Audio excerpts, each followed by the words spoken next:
Hi guys, welcome back to the channel. And continuing with the food series, we have already painted Indian pancake, a fried egg that you guys loved, and this cheesecake, strawberry cheesecake.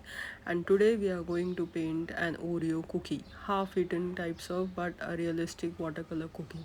So let's get started. For this I have taken this bottle cap. You can take anything that is circular in shape, and I'm just going to do a simple outline with a colored pencil. I'm not going much into the details for this one right now, since this is a half eaten cookie, so I'm just making that cut at the left hand side. I will post the image link in the description. I have taken this image as a reference from Pinterest. As you can see, I'm just placing the things here and there, the shapes, what the elements of this cookie are going to be. I'm doing this just to make myself familiar with the shapes and the placements, because this is not going to be visible after we are done with 2 or 3 layers. For this, three major colors I'm going to use are burnt sienna, yellow ochre and black. Yellow ochre is going to be used only in this step. As you can see, the wash is very light, and I'm going to keep the white vanilla cream portion white as it is. We are going to use the white of the paper here. So now I'm mixing the burnt sienna, and I'm going to take a very light wash of just the burnt sienna for the next one. I always put my brush down on a napkin or a tissue to check how bright or how dark the colors are going to look on paper. You can also do this on a rough sheet of paper if that is lying around you. Now I'm going to just put a much darker than the first one, darker layer of burnt sienna and a little bit of black. This is going to be a very watered down version of that.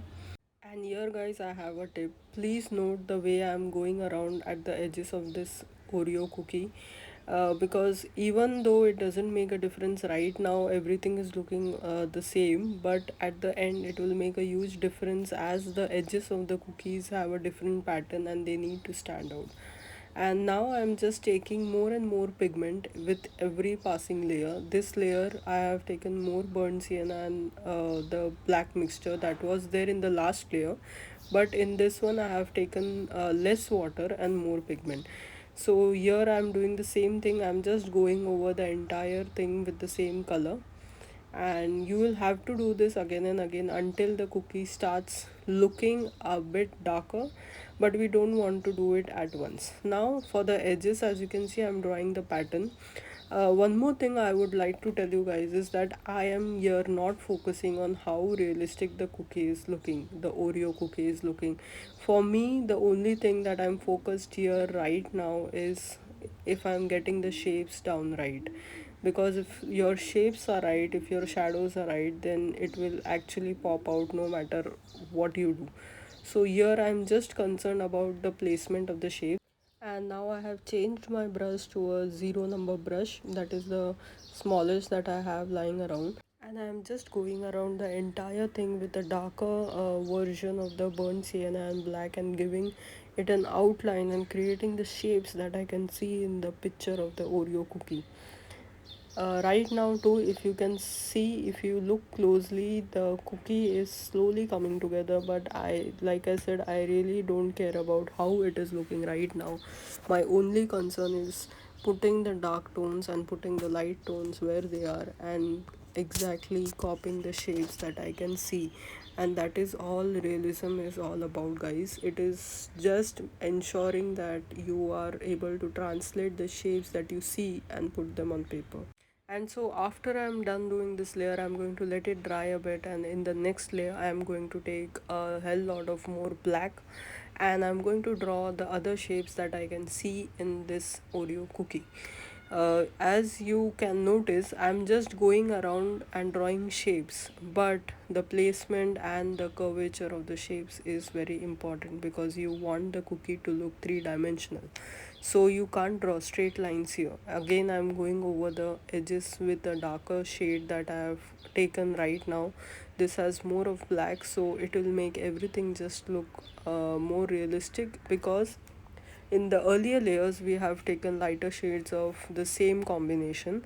This makes it easier for us to create different values without going much in detail because this is a realistic cookie, so the details are too tiny to paint. um yeah, so I'm just going over the entire thing. And guys, let me tell you, I'm having a hell lot of anxiety while painting this because the Oreo cookie has those I don't know, abstract shapes that are around its name in the center. If you see a Oreo cookie, and those are made in machines, so it's very difficult to get them right, especially when you're painting such biscuits and cookies. Those have the names and the abstract shapes on them. So here I'm just drawing that, and this is where I would like to tell you guys that this is why I had drawn the entire thing with color pencil beforehand.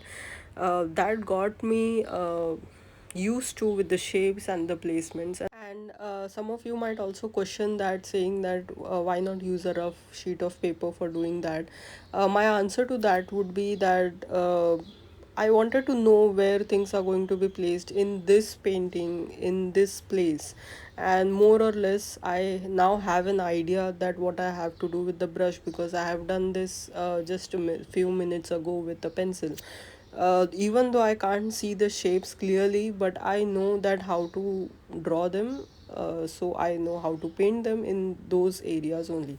And now I'm going to just write whatever I'm seeing, and this is very crucial because if you don't get the font right here, it won't look that realistic. Again, I'm mixing a lot of black now.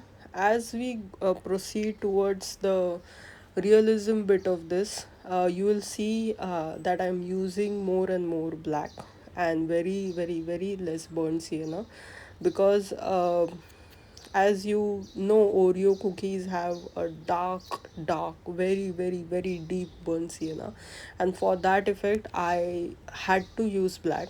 I wish I could try this with blue, but I don't have the guts to do that.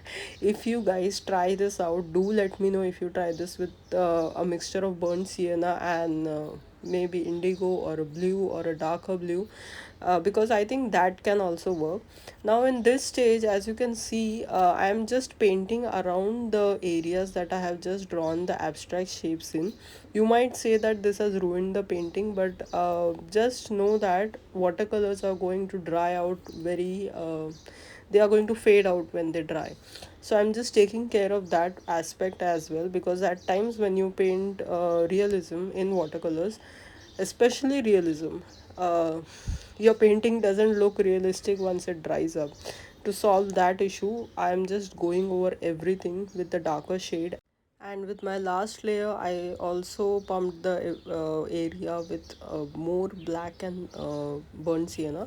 Here you can see me drawing, painting bits of Oreo because it's a half-eaten cookie. So there are going to be crumbles of the cookie that are around, and this is what is going to make it realistic. Now I'm using a white gel pen, and as I put down the whites, something is telling me that it's not looking right because it's shining too much. The picture, if you look at the picture, the reference picture that I have shared the link in description, it is not that shiny. We need to tone this down a bit. So what I am doing is I'm just taking the same brush that I used for the last layer, and I'm going around on the white highlights so that they are just uh, faded a bit, and they are there but they are not there. And I'm just darkening the area again, so this gives it a lot of depth and it makes it 3D. I've also tried to paint a little bit of shadow around. So guys, this is the final painting. I hope you guys like this video, and I want you guys to try this out. Even though if you feel that this is hard or this can't be done, I can tell you this can be done. Thank you.